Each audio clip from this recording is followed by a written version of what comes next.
بدأ ريال مدريد أسبوعا حاسما، حيث يوجه تركيزه بالكامل نحو المواجهة المرتقبة ضد أتلتيكو مدريد في ذهاب دور 16 من دوري أبطال أوروبا غدا الثلاثاء.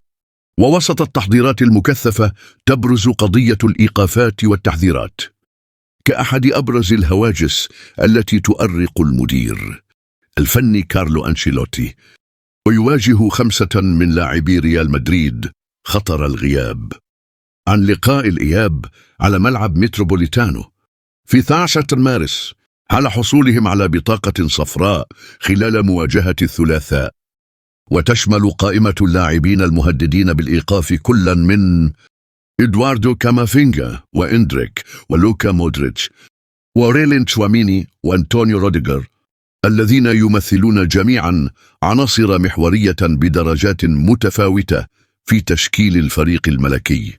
وفي ضربة موجعة سيغيب النجم الإنجليزي جود بيلينغهام عن موقعة البرنابيو بعد تلقيه بطاقة صفراء في المباراة الأخيرة ضد مانشستر سيتي، ما يجعله مضطرا لمتابعة اللقاء من المدرجات. ويعد هذا الغياب الثالث له في الأسابيع الأخيرة بعد عدم مشاركته أمام جيرونا وريال بيتيس في الليجا على خلفية إيقافه بسبب طرده في مواجهة أوساسونا.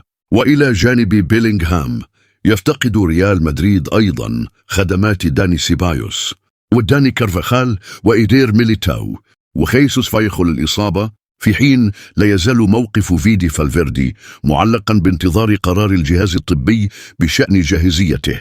ومع هذه الغيابات المؤثرة يجد أنشيلوتي نفسه أمام تحد كبير في اختيار التشكيل الأمثل لعبور هذه المرحلة الصعبة، خاصة أن الفريق يسعى لمواصلة مشواره الأوروبي وتحقيق نتيجة إيجابية في معقله قبل موقعة الإياب الحاسمة.